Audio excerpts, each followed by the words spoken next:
Igbo bụ ndị ọma njem n'Igbo mụrụ nzem ụzọ ịma na-ege m ntị n'ụbọchị nke taata ekene gị. Anyị ji gbasalụ Nnewi Cathedral wee bịa, and also our brother late Ifeanyi Ubah, Senator late Ifeanyi Ubah, and otu esi wee megin, otu the whole bishop si wee gather na Nnewi yesterday ameghe Nnewi this thing. Then otu esi recognize Ifeanyi Ubah and ndị megin ndị sokwe wee megin lọtọpụzie the church after ka Ifeanyi Ubah nwụrụ. Now no we before late on na this thing, achọrọ m ka ị nenegodi this video. This man bụ night na Catholic Church, most especially na this Nnewi Catholic Church. Achọrọ m ka ị nene this video ebe ọ nọ na-ebe akwa gbasara ihe otu esi wee recognize, otu esi wee mee Ifeanyi Ubah na church. Achọrọ m ka ị gee ya ntị n'onu before anyị emeghe na anyị nachite. I'm James Lusekoye. One of the hardest things to do is trying to wake an elderly person who pretends to be sleeping. Father Ebubedike, you are so shameless that no one will cargo. You put a bishop, no recognize the Ifeanyi. And the only, oh God, nah. What are you trying to achieve? Okay, Bishop Wesley na Nnewi Jede. Okay, come to think of it, if a Bishop and at the point, the aim is so-called recognition, a good number of people, a good number of the faithful, including the late Senator Ifeanyi Ubah, also contributed. To start with, the Bishop of Nora made donation, Maka renovation. I think he didn't know 30 or 35 million. I can't remember. I don't want to equal the amount of show. That 30 or 35 million. I was there for renovation. About 5 months after, or before no one felt the bad, no one found a medal. Who decided to take it upon himself. Aloha. Bishop Okeke Oje room, no way follow. I want to talk about fine. I said, nka, Ifeanyi Ubah. No choko olu na maybe was I as na chago. Kana as no qualify na man no hozi maka ego. Man am how many times able to the roof. Trust, I don't trust. Be na court to the court. Abekwa aye no joining now. Ifeanyi Ubah otaku ego e dey talk fresh ones. Ana eri nwoke, ana etu ya afa. Of what is saying Ifeanyi that bought Ford Ranger able that 8 million each for all the bishops, both Catholic and Anglican bishops in Anambra State. I remember by 11 or 12 of them. Bishop Chidi. The later spoke that and from scratch, from foundation, with all the delay, all the delay. A good number of the faithful, including the late Senator Ifeanyi Ubah, also contributed. Okenya mahe guana aro ukwu ezeleze ife dị n'ime ọma dị chọfịa nkụ ya o mee sita na June nkụ adapụ ana achọ ihe aka ka ekputue ọmụ jelu in fact to start with unyu ga-alọ na agwa m block work that the bishop gwa mgbe na-egwu na aka Ifeanyi Ubah ụka na cathedral ọlụlụ ọba nọsọ block work ka ọlụlụ there block work that size block work, just block work. I'm going to bench no way Italian. I'm an Italian, you know what I mean. But no hands you. I'm a miss do me. No bono. You see who ties, then I will be able to handle one for none. So for everybody, if you don't put that rubbish, they never have any protection. Between now and tomorrow morning.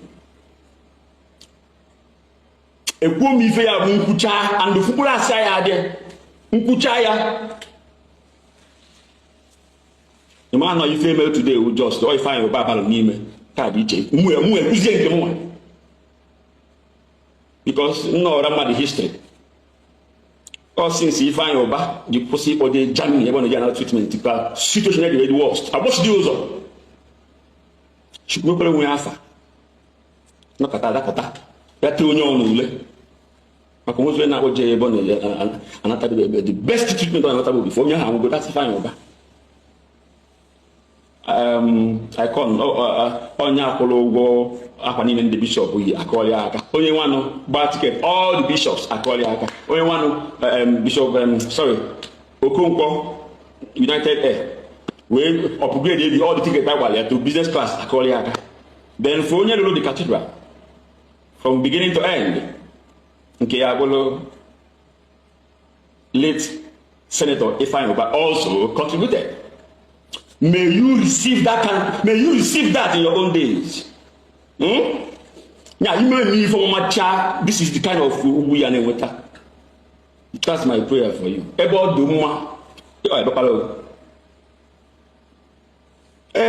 bishops in about her ticket. Can you find your back? Can you find your junior? Would you for I'm not going to ordination now. Would you for we are at least only find at least to about family. You don't need eyes to dream. 24 hours. If you don't put that rubbish, what I will put next? Bishop Benson will hate you. Because I don't intend to see everything open, regardless. I'm a go the video and then we'll the man who was na church. And the Bana know the man for that no you like we and in the vine up no mama to the man will be. It's just that now over like no moto get shiba name that video or can he back when they made the video. And again, this video one apụta n'ime church after ka ọ na-emecha again nke ekpechara ekpere ebe making a wee gbasa ụka. This video ka ife that na this man bela akwa na again mgbe ọ na-ekwu okwu ka ọ na-apụta na the church ọ na-eti mkpu otu esi wee mee Ifeanyi Ubah. This video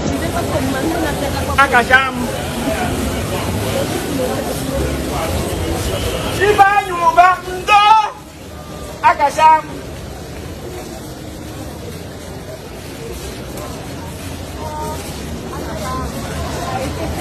Jalu akashamu Ifeanyi Ubah ndo mo ka gbo be zuka ndo kwa ino ya mo ka gbo be Ifeanyi Ubah zuka ndo kwa. Did you hear that? Ifeanyi Ubah ndo akashamu. My last day as a Christian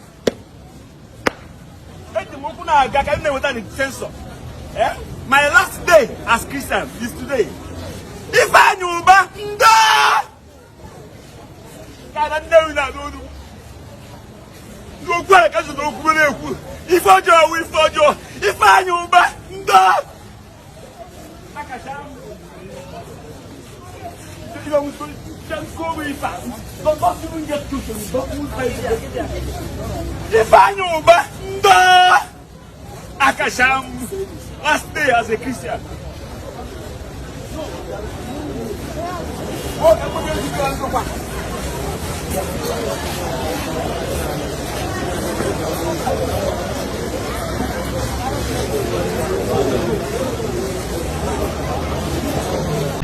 All right, we just concluded the dedication of Rev Assumption Cathedral, where we have so many dignitaries.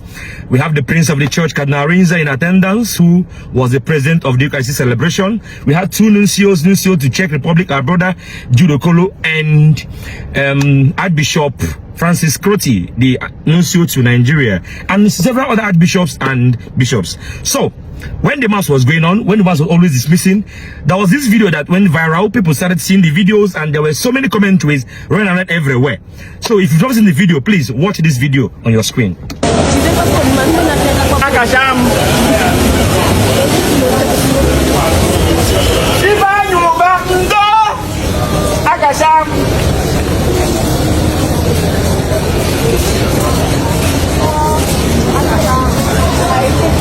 Jalu akashamu Ifeanyi Ubah ndo mo ka gbo be zuka ndo kwa ino ya mo ka gbo be Ifeanyi Ubah zuka ndo kwa. Did you hear that? Ifeanyi Ubah ndo akashamu. My last day as a Christian.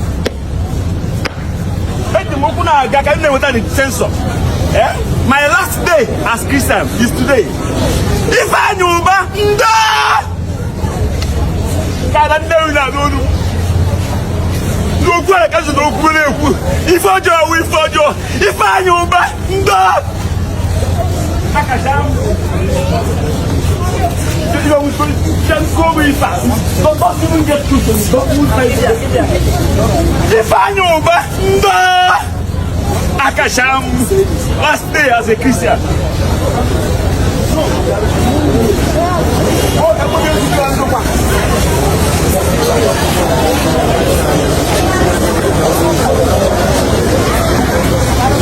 Okay, I'm sure you watched the video. So, for those who don't know, that is Sir James. He's an indigene of Nnewi, and we popularly known as Jaru. I know him pretty well. He's a close ally of the late Senator Patrick Ifeanyi when he was alive. I was one time a parish vicar at the parish at St. Peter Clever Sotolo Nnewi. Now, he was lamenting, for those who don't understand Igbo, he was lamenting that Ifeanyi was not acknowledged, and that and all of that during the mass when it was time for gratitude. But then, I choose to disagree with him. He was actually acknowledged. Probably he was not paying attention. He was acknowledged first before every person came by. So I would want you to also watch this video to see when our Bishop Jonathan Benson acknowledged the efforts of Ifeanyi Oba. Now watch. Francis Cardinal Arinze. Some don't know why I asked him to preside at this mass. My predecessor started this cathedral. I continued. And a good number of the faithful, including the late Senator Oba, also contributed. But because I wanted a connection between me and my predecessor, he ordained my predecessor a priest. He confirmed me in faith, and I chose the same day of his episcopal consecration for my own episcopal consecration. So I want this connection to continue. Your Eminence, thank you for the sacrifices. Okay, I'm sure we also have a video. Mr. James, I appreciate your effort, your concern for late Senator Patrick Ifeanyi Oba. It is very honest and sincere. I saw how passionate you were. But then, you see that he was actually acknowledged. And I pray that he will continue to rest in peace wherever he is. The good works he did when he was alive, God will reward him abundantly. So you out there, before you believe any narrative out there, quickly look out for proof. If there is none, then you can go on with the narrative. But if there's any proof that contradicts whatever the narrative that the person, whoever it is, sells out there, be careful what to believe and look for the truth in all honesty. God bless you all and keep you safe. Amen. Long live the Catholic Church. Long live the Catholic Church in Nnewi Diocese. Long live our Bishop. Peace out. Thank you. This thing, the man's no last day as a Christian that Nyama Mezigan Nyakacha Ochi Apoquia, Mayebu Madichila Apoquia Naka, Kona Patano Noka, Balupunto, Wene Megin. I enter over like me Maloye in the night, Buna Catholic Church. Iga Megin, Iga browse on Maliye night, Buna Catholic Church. Because all the form of know how the pillar of the church, pillar of that particular church. How buna all naga. Mana ibena you feel that the man was crying. We see that Nyaka Joe Ifeanyi Oba ndo. Even at a point, all on put the same one man there if you or surely jiwe we rock jinaka we making we fed the man. To tell you that near Ifeanyi Oba he will take care. Yes, I'm that na Ifeanyi Oba will not go late. Mana, want to know Ngawata. They shall recognize him. I was once a Catholic. Imana, ebe mwana amalom maka ndị Nnewi, but Catholic be Catholic generally. Otu ndị Onitsha shemebe, otu ndị Enugu shemebe, otu ndị Abakaliki shemebe. So, all general, the same thing ka ha ncha na-eme. Then, mgbe nka na-aga Catholic Church ka ọ ga-abụ, donate not even a plastic chair. Obugodi na a plastic chair. Ibia na azụ ya ifebe de Mr. and Mrs. For example, Mr. and Mrs. Okongwu be donate ifo Mr. and Mrs. Okongwu donated or asigi donated by Mr. and Mrs. Okongwu. Except chair that is ndị na-ewebe ego ndị ka na-amalite na-ewebe ego ịrụ those long chair and na dewewe ebe a na-esekpu ananya. ifucha edechecha afa ha na the thing, then agbasa ụka apakicha the whole thing n'ime chọọchị, ndị na-aza ụka azachicha ya. Then the more chọọchị na-agbago progress, ndị na-edonate kwa ogologo oche ha na-esekpu ana na-edekwa afa ha n'azụ ya. Even a na-eme ihe na chọọchị sef, a na-asị gị na family and so family donated this and this and that. At a point o mgbe oge eru sef asị ka ekpere ha ekpere, ka a na-eme mass, mbido mass asị gị ka ekpere ha ekpere, ka ebe ọbụla ha si wee wepụta ego ahụ mmaji pụrụ mmaji, onye ọbụla eme gị ekpe ekpere ka aha aga. Now let Ifeanyi Ubah, let's come to his own. He started the building. Ọ bụrụ na watch interview let Ifeanyi Ubah, ọ sị that na akpọ ha oku wee mee gịnị ka eme renovation n'ụlọ ụka, mana yawa weta 36 million na ma ihe bụ 36 million. We are not talking about now, we are talking about then mgbe o weta the money. Na o weta 36 million, that is the highest person donate na the church then. Then nyekwe ha generator, pour afa big generator oye ha, and the bishop was standing close to him mgbe ọ na-ekwu the thing. And after his confession, a bishop even have to confess with his mouth Ifeanyi Ubah made that place. Then after ka the man donate 36 million na ndị ọzọ contribute chekwe, then emegin ọbụ that nọ na-ele ọbụ that onweghị ọ ghọtara a na-arụ ebe ahụ. Ifeanyi Ubah have to start from scratch. Ọ sị ka ebutuo the whole church, ka ebido n'isi wee bido n'isi wee rụọ ụlọ ụka. Ya achọghọ ka pila nọ na gị n'etiti ụlọ ụka wee rụọ ụlọ ụka. Ebutuo ịma ihe bụ ibutu ihe alụgoro that cost millions of naira, ibutu ya more than 3 times, bido n'isi ka ị na-akpọ injinia nke a ka ị na-eyi ego ka ọ na-arụ, ọ lụtaghị ebutuo ya, akpọ injinia nke ọzọ ọ lụtaghị ebutuo ya, ndị na-eyi ego a na-akwụ workers ụgwọ, the money agagokwe o. First engineer ego eyere ya, ọ bụ na for example ọ bụ na eyere ya 100 million to do only the up, ọ gagokwe be that o. Another person abịa ọ gagokwe be that o. So this is what they did for complete more than 3 good times, and Ifeanyi Ubah was still alive then. Before this last person, even at a point etinyewe pillar outside the church ebe ndị mmadụ ga-etukwuwa na in case church ju, maybe na na-eme a very big occasion, church ju, then ndị mmadụ afọzi ebe ha ga-anọ, ha anọwazie n'ilo. Then this kind of person wee mechi ihe o mee, just that unfortunate that na ọnwụ bịa gbuo ya. Even in his interview said that na by special grace of God na next year ya na ha ga-akwaba, mana oke mmadụ anọzi ndụ wee fuzie na akwaba n'ime ụlọ ụka. Then wee kwabazie na chọọchị, emeghezie chọọchị, ga-ekwu okwu. What does it take for the whole bishop na ebe ahụ? It just a minute prayer for Ifeanyi Ubah, a minute prayer for Ifeanyi Ubah, let Ifeanyi, knowing fully well that this man spends so much. Imanega ọ bụ na o were ya meghe companies n'afịa n'afọ ụmụ ya. You know what 36 million is for the first? So then do you know how much it cost him to do that building, that roof for complete? We are not talking about the expense, go foundation of the house, church and all these things from scratch. And the roof, only the roof. You know how much it cost him to build a company with that money? Do you know how many companies okay bido with that money in the name of Umia or in the name of Yanuya?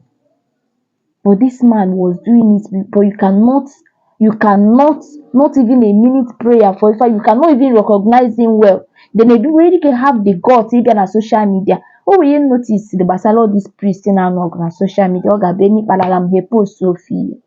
I know that na on a war front, Megan, Leba, on a social media as a war front when I know against Indinita Neku Masal Catholic Church. Catholic Church today, sorry to say this, Fondinaga Catholic. Honestly, I left Catholic Church because of the kind of thing Hannah never. I'm sorry to say it.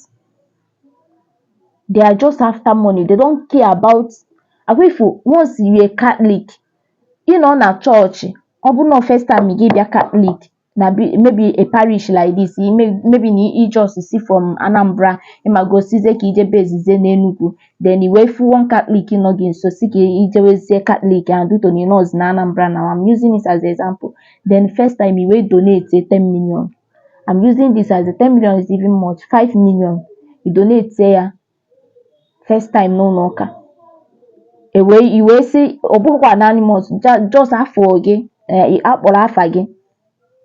The way she recognize gị na church that day. Even after church itself, father ga-abịa gbaru moto bịa na be gị bịa meri gị ekpere. After church or maybe the following day. They will be asking of you every day because of that huge amount of money, and as long as they can. But say na abịa church, ọ ga-adị ka ga-asị na o wee na-enye isi na church. But you can never see somebody okwu na-egbu mgbu na ọbịa church. It takes grace of God to see a priest na Catholic with human sympathy ga na bed onye dị ụta ga dress ya. It takes grace of God. Father Bedik, I'm so much disappointed in. Let's even forget about Evangelist Ebukobi Unanu. So let's just forget about him. But we are talking about another person. We are talking about a Catholic. A Catholic member. A brother. Akawuholi ụka n'ụlọ ụka ahụ. O ji aka awa the foundation. Rufuo ya. Akawuholi ụka. Not even a mini silent prayer could name the church. Not even a well recognition. Nothing. Just no melo one ye do no meba. Mechicha ya we making. We biaze defend o. Him and any little thing na show ye post to defend Catholic Church. I'm sorry for you people. God forbid na this man naturally as back to Imo Menana. Do you know that you people we people will answer the soul of this man in Chome? Because you again, instead of you na batande madu with obi ọcha na church, we me usoro chukwu na sayi me, then you people are just after me. What happened to that root of the church ahụ today? If you calculate ego nefa Yoruba spend, they did not even go 1/4 of ego spend. The roofing alone able to do 2-3 times before this fourth one abi fifth one. The roofing alone got draw engineer, but that engineer still in charge of that building before or stand there like this. Draw ego nefa Yoruba kucha. According to interview, hello, more than 20-story building. And the one block here then 500 naira one block. So imagine if you look at a block, look at first, second story, third story, fourth story, fifth till 20. Check 500 naira times go block. I'm talking about ego bugo ya na check 500 naira times that thing. Imane go not put. Then you will now come back and start talking about the roofing and the building and everything, the expense. Oboyabu, ego ndị ọzọ na-spend, but you people cannot even sacrifice a minute prayer for Ifa Yoruba. Shame on Catholic Church and shame on all these bishops that cannot even say anything. Ebediki wepụta defend the Catholic, as in N'Enugu Anama had the history of that Nnewi. That church is standing today is because of Ifa Yoruba. If not, all innovation ka name onye ọbụla anọrọ. Onye ọbụla emegị na anọrọ ọrụ ya. Innovation ka name ya. And you people knows what innovation means now. Onye ọbụla anọkwa ọrụ ya otoshi nọrọ. But one thing like ya chukwu na n'ụwa bụ na ọ bụrụ mmadụ na-akwụ ụgwọ ọrụ mmadụ na-arụ.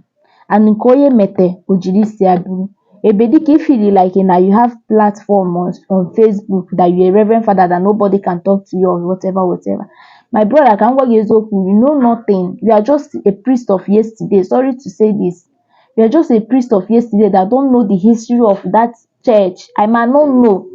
But you need to ask questions before you start criticizing someone. Instead of you to come out and apologize, apologize on behalf of you. But to call the man saying that now this is my last, do you know what it means? Bukata a priest, Bukata a Christian, I mean to say, bray night na church, but because of no flezo you or decide there no. That is why sometimes I remember when my father one oku. I think over here na my mom no need for see my mom that Nyamanga Catholic Church because I was a Catholic. My mom is a Catholic. I was born and brought up in a Catholic. But my dad had a Catholic church. I don't know his reason of saying this, so it's been long. That was when I was small. I don't know what prompted the conversation, or maybe he had discussed we could the thing. That is why even Ezoku Catholic Church is one of the biggest church ever. But Ibianaya, as one of the biggest church, Obuna Catholic Church the 1 million, it put that na 900 n'ime ha or 980 n'ime ha or 970 n'ime ha Baalulana, but they hide under the shadow of Catholic Church. Onye na-agwọ ọgwụ nọ na Catholic Church today. Onye gburu mmadụ nọ na Catholic Church. Asọkwa m nọ na other churches. But fear of ị na-eme ekpere wee identify those people.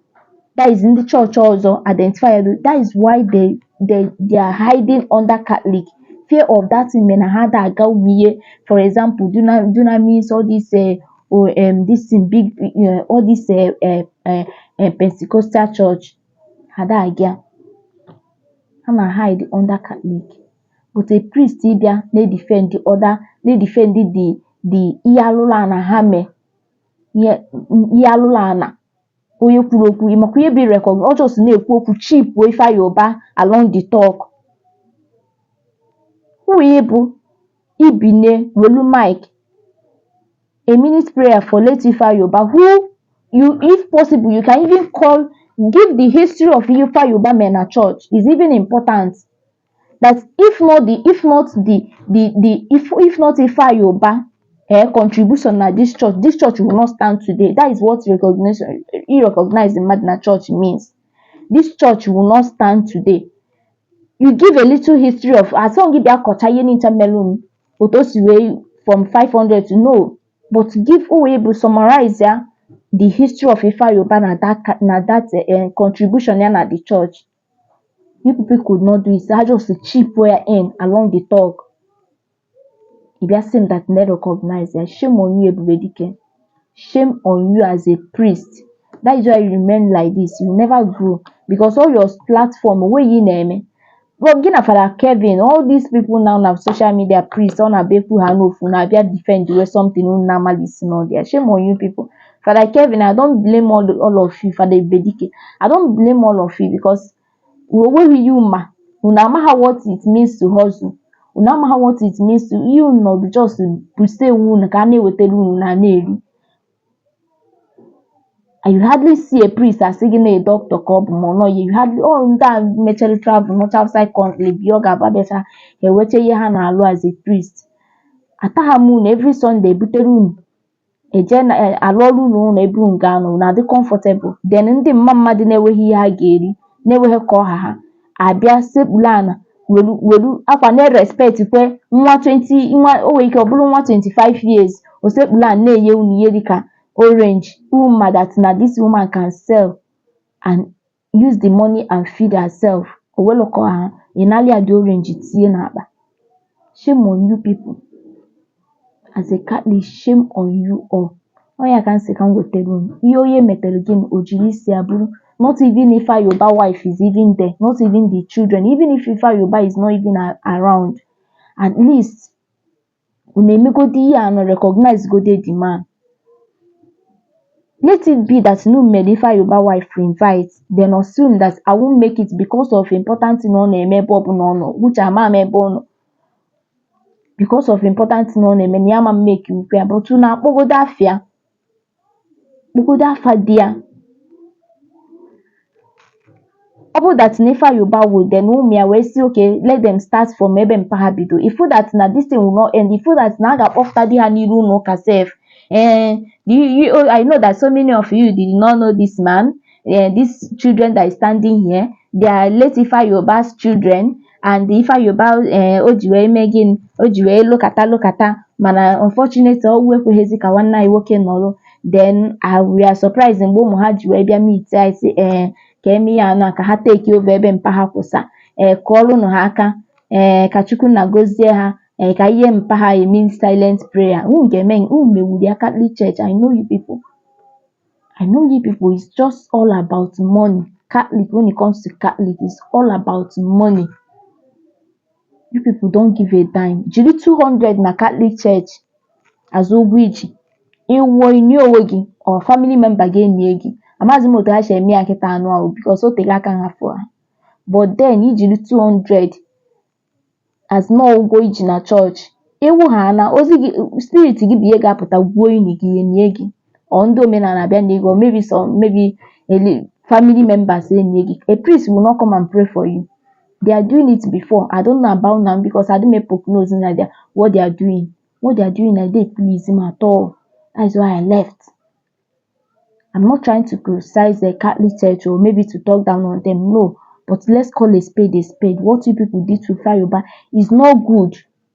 It is not good at all. And people that is defending such a thing, I pity you people. Oh yeah, Mataya Sekita na cho number demand because of young Woku that this is my last day as a Christian. This is my last day as a Christian. And if na ndị Christian na rasa ndị Catholic, some priests so na rasa the thing. No wonder una pụtara ọbịa mee protest ya na-egburu ndị mmadụ. Ya na-egburu ndị as priest mgbe gboo mgbe ahụ ọ ga-abụ ụdị ya na-eme kịta na-eme ha march in numbers pụta bịa mee nke Zafia protest against our Christians a na-egbu. Mana the only bishop mma na-ekwu that thing bụ Bishop of Nsukka echefugo m afa the man. That is the only one that will come out every Sunday he keep preaching about ihe na-eme ihe ndị this thing nke Zafia ndị gọọmenti na-eme and the way she egbu ụmụnne anyị. Mana Ebubedike and the Father Kevin, you won't see them saying such a thing. That long note and hakacha you won't see them writing that kind of thing. Any paralam haputabia there nonsense. Any paralam haputabia there nonsense. May God have mercy on you people. At the end of everything, the last day, imegine ijezalonugi. If I yobakita no nago. Owehe me bono. Owehe man komete. Owehe maka chọọchị a kịta anụ ọrụ ka Chukwu na ga-eji wee gbaghalịa ihe niile ome wee megin wee ọnọdụ na paradise na-ekiri unu na chọọchị ajachezi na amaha that no ọ na-ekiri unu na chọọchị. At the end of the day, those people in a defend, those bishops, Catholic in a defend, they won't come, they won't stand beside you that day. You'll be the only one facing God one-on-one. God will be asking you questions, you'll be answering. The same thing goes to each and every one, including one who this thing in the now. Mmechaya today, so someone, nne mama no, nna mama no. One name where they gather defend them as blood. No, not even my husband will come. So someone ga neba na azalu the thing. Obu na ye mete biye ge lidi me n'igwe fine. Obu no nke ọkụ mmụọ. Alpha and Intanta no one. Njekwata akwu again ebe ahụ, God forbid. But we are not praying for again. I pray that this man who kwuru this thing, couple that's not just iwe ka o ji kwuo the thing, ka have people that na ihe bie ga-eme ya also n'ikwu ọgbawa sins, ka have people because of this thing eme ga-eme ọ na-achị back. May God help him and console him, and also console the family of Ifayoba because it's a painful thing. The wife will be so much disappointed after all the contribution. Nobody is asking for much. It's just a mean silent prayer. A footballer self, footballers on abo, one of them will abata na field, a minute silent prayer. Then a whole senator na church as a Christian, na Catholic, bishops, the whole bishops, nobody could even say anything. You people cannot give a silent prayer for your brother that died. But na football na other things. May God have mercy on all of us. MSN, unechefuna subscribe, comment, share my own notification. Nyangazeli.